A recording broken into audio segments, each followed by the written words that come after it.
rabbil alamin. Salatu wassalamu ala asyrafil anbiya'i wal mursalin sayyidina Maulana Muhammadin wa ala alihi washabbihi ajmain. Amma ba'du. A'udzubillahi minasyaitonir rajim. Ya ayyuhalladzina amanu kutiba alaikumus syiyamu kama kutiba alal ladzina min qablikum la'allakum tattaqun. Ibadah puasa itu adalah suatu ibadah yang telah diperintahkan oleh Allah Subhanahu wa taala kepada kita semuanya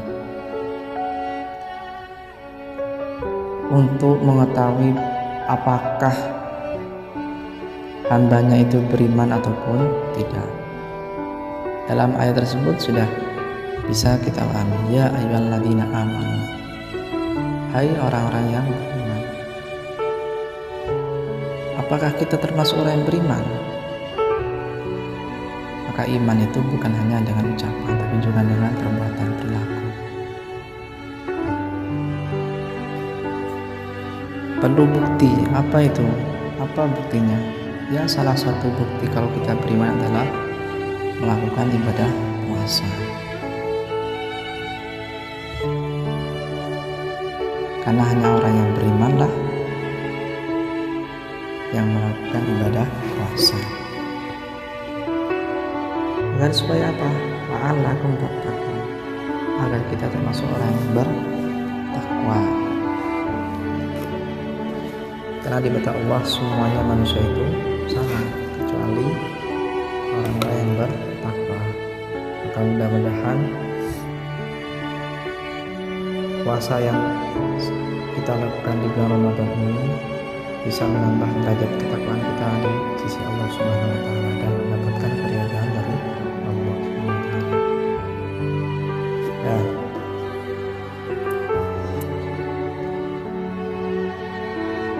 Pada kesempatan kali ini kita akan membahas tentang faslun fi syuruti sihhatis shaum, pasal yang menjelaskan tentang syarat sahnya puasa. Sebelum ke situ perlu kita ketahui apa itu syarat. Syarat itu adalah sesuatu yang harus dipenuhi sebelum melakukan suatu pekerjaan. Sesuatu yang harus dipenuhi sebelum melakukan suatu pekerjaan, itu namanya syarat. Kalau kita hubungkan dengan ibadah puasa, maka sesuatu yang harus dipenuhi sebelum melakukan ibadah puasa, itu namanya syarat. Nah, syarat itu nanti ada dua. Di sini ada syarat sah, ada syarat wajib. Kalau syarat sah, nah kita akan bahas syarat sah terlebih dahulu. Syarat sah itu adalah sesuatu yang harus dipenuhi sebelum melakukan suatu pekerjaan, yang mana perkara tersebut bisa menyebabkan sahnya suatu pekerjaan. Dan bila kita hubungkan dengan ibadah puasa, bisa menyebabkan ibadah puasa kita itu dianggap sah, namanya syarat sah. Kalau terpenuhi syarat sahnya, maka sah puasanya. Ini pentingnya yang kemarin saya sampaikan. Kita juga harus tahu ilmu tentang beribadah. Contoh kecil di sini, ada syarat sah yang tak terpenuhi, maka bisa jadi ya kemungkinan, ya pastilah juga ibadah kita juga tidak dianggap sah dan tidak diterima karena syarat sahnya hilang. Satu syarat aja hilang, tidak sah. Namanya syarat itu harus terpenuhi semuanya, tidak boleh ada satu yang hilang, termasuk syarat sahnya puasa. Sudah, syarat sahnya puasa itu dalam pengertian pertama Islam. Jadi selain Islam sah, itu aja. Ya, murtad tidak sah. Pokoknya harus Islam, harus Islam. Yang kedua adalah aklun, ini akal. Ya, orang punya akal semua kok. Ya, tapi ada yang waras, ada yang enggak. Yang wajib itu yang sehat, yang waras.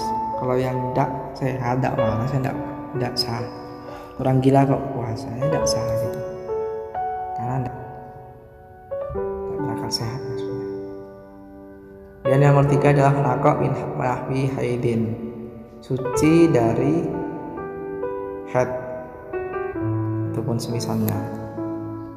Ini yang ketiga ini syarat khusus karena hanya dialami oleh seorang wanita saja. Tidak mungkin ada orang laki-laki haid apalagi nifas.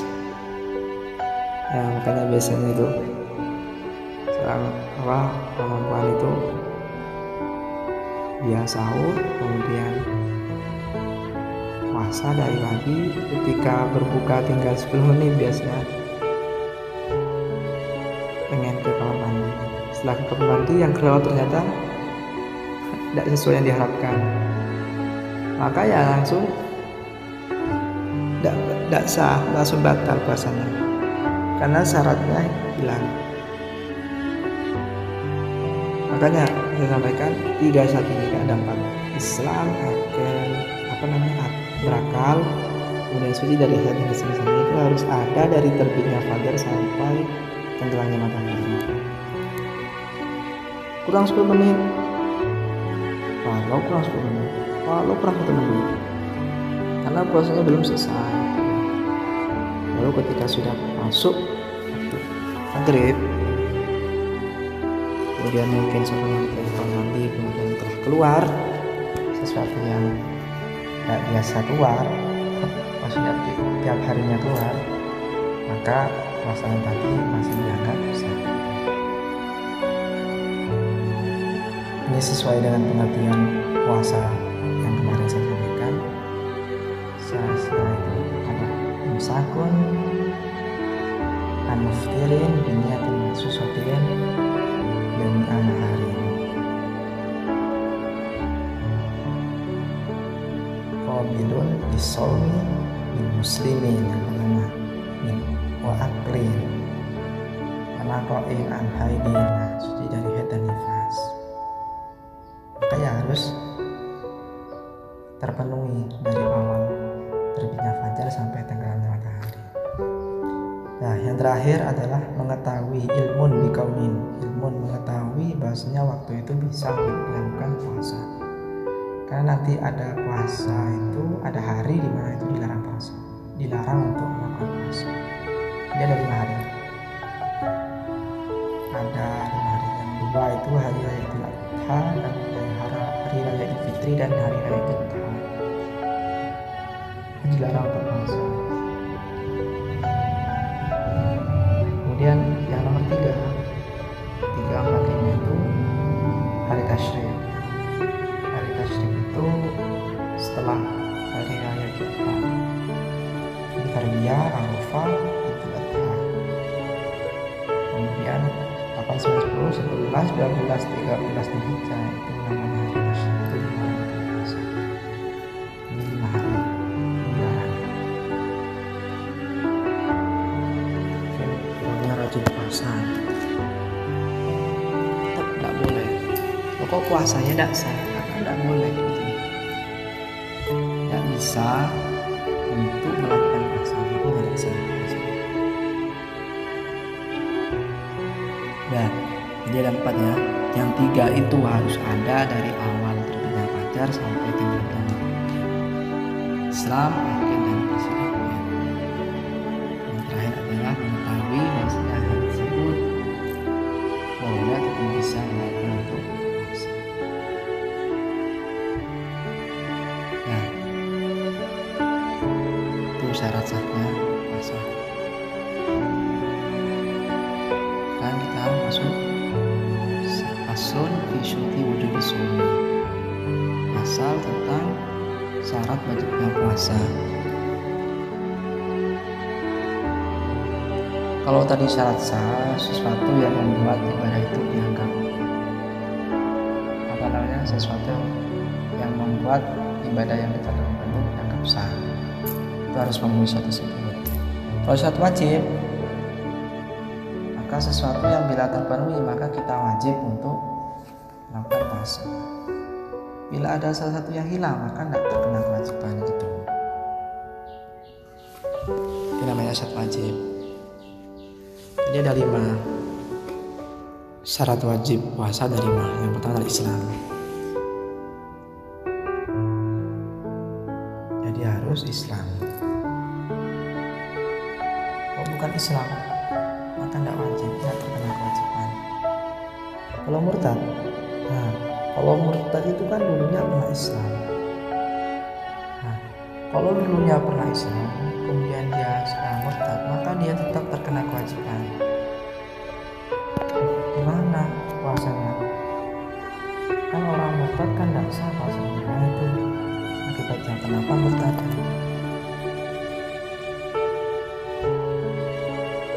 Makanya ini menunjukkan bahwasanya agama Islam itu tidak bisa dibuat main-main.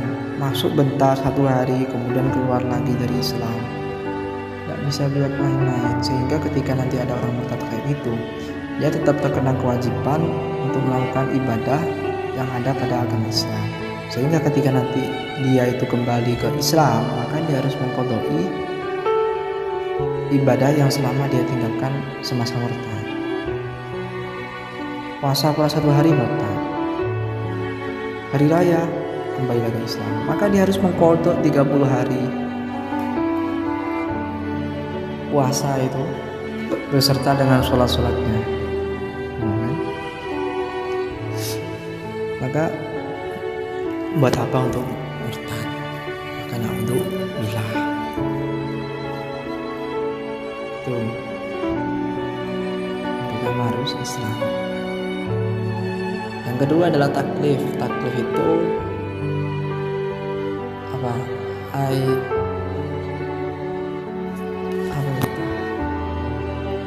Aklun wa balik.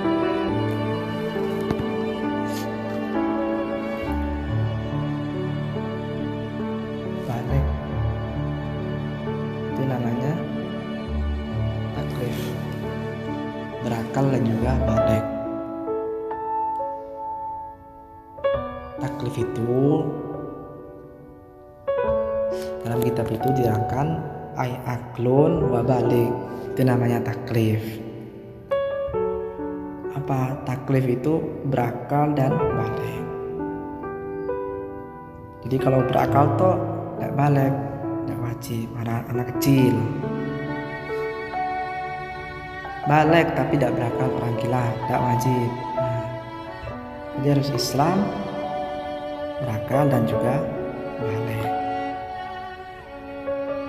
Di taklif itu jadi syaratnya bukan 6, tetap 5. Maksudnya taklif itu pengertiannya balik dan berakal. Nah, itu yang nomor 2. Yang nomor 3 adalah itoqoh.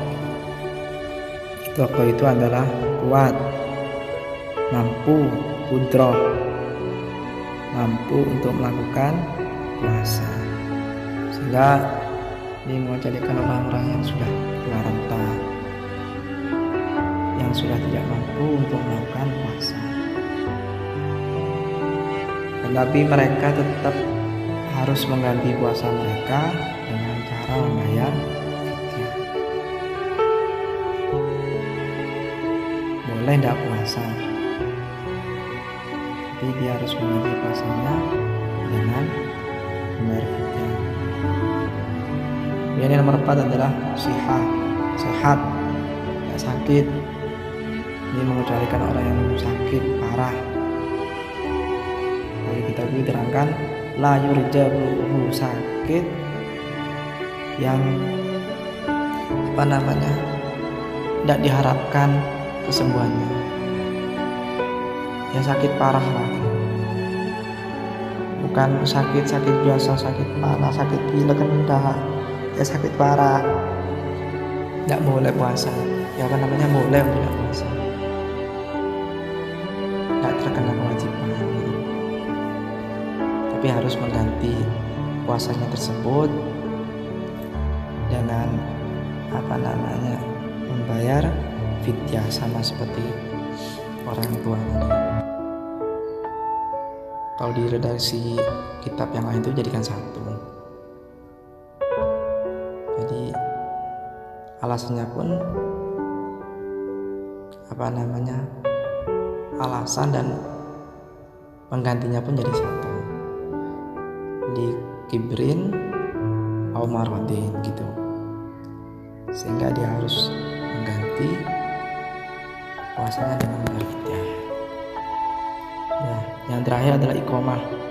Iqomah itu mukim, dengan artian orang tersebut tidak bepergian gitu, bukan musafir gitu. Dan dia di rumah gitu, tidak sedang melakukan perjalanan, sehingga dia boleh untuk tidak berpuasa, tapi kalau kuat ya diteruskan, tapi kalau tidak kuat maka boleh untuk tidak berpuasa. Tapi tetap ketika nanti setelah selesai bulan Ramadan dia harus mengganti puasanya di situ.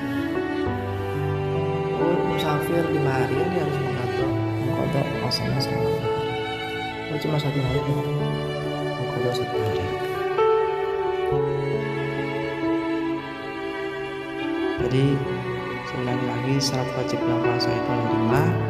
Yang pertama adalah Islam, yang kedua taklif, yakni barakal dan balik, yang ketiga adalah kuat, mampu, yang keempat sehat, sakit, dan yang terakhir adalah mukim, tidak sedang dalam perjalanan.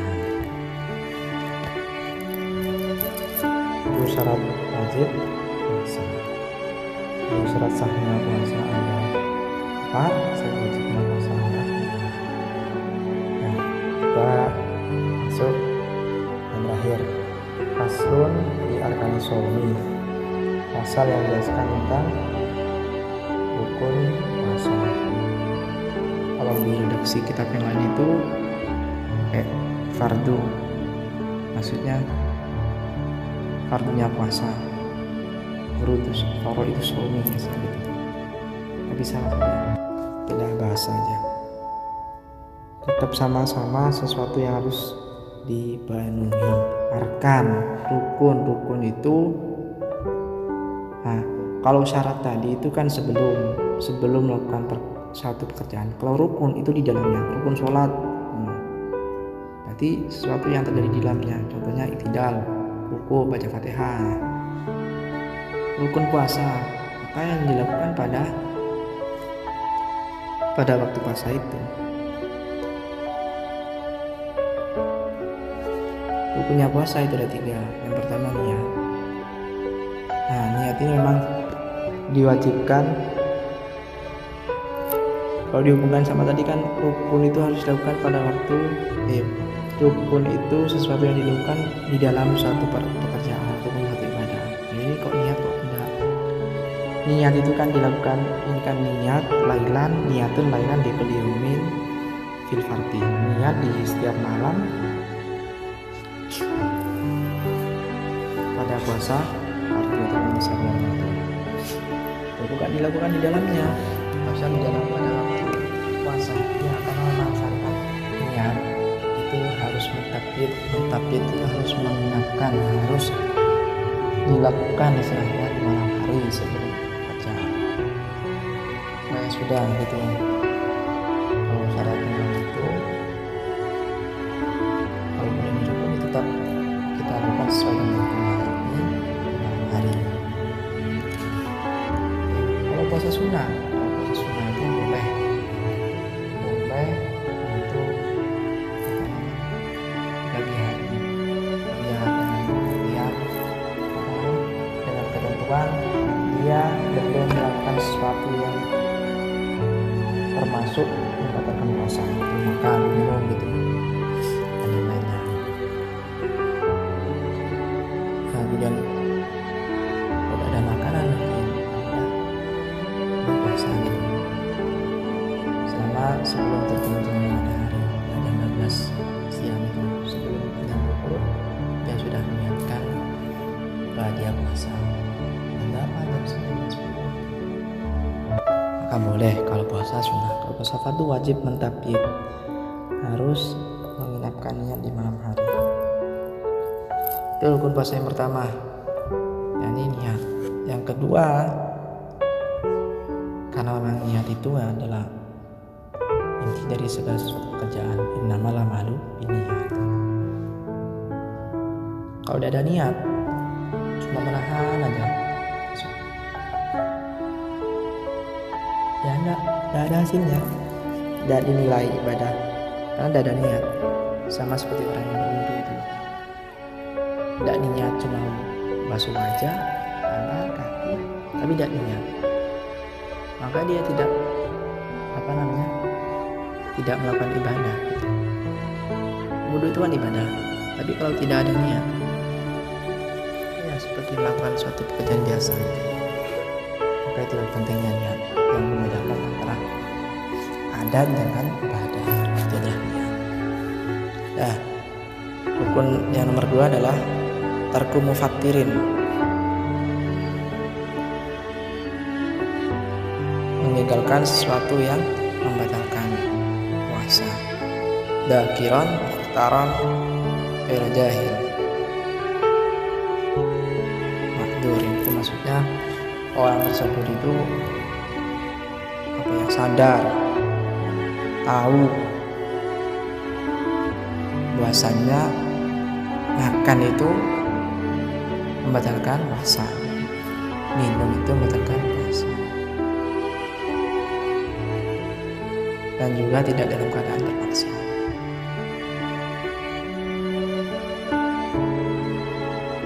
Seumpama dia tidak tahu bahwasanya makan itu baru puasa, kemudian dia makan, maka ya tidak batal puasanya, karena namanya orang tidak tahu. Dan juga itu di yang redaksi kitab yang lain itu lupa. Kalau kita lupa itu juga tidak batal puasa, maka lupa tidak batal, walaupun mungkin makannya 1 piring gitu, tapi tetap namanya orang lupa, tidak terkena hukum. Tapi lupa bener, bukan lupa yang dibuat-buat. Kalau lupa dibuat-buat ya walaupun 1 butir tetap batal gitu. Jadi meninggalkan tarku mufattirin, meninggalkan sesuatu yang membatalkan puasa, meninggalkan sesuatu yang membatalkan puasa dalam keadaan mengerti dan juga tahu bahwasanya hal tersebut membatalkan puasa sehingga dia tinggalkan, dan juga tidak dalam keadaan terpaksa. Yang nomor 3, terakhir punya puasa adalah shaim, orang yang berpuasa. Ini kalau diserahnya itu oleh Suwaifi, anta shaim hunaruknan di adami wujudi suratin bisomi bil kharij kama fi nahyi bi khilafin al-shalah. Jadi kalau kata Imam Suwaifi syarahnya itu, kenapa kok shaim ini, orang yang berpuasa ini kok dihitung sebagai rukunnya puasa? Itu alasannya li adami wujudi suratin, karena tidak ada bentuk nyata dari puasa itu sendiri. Iya, orang puasa gimana? Kamu coba cari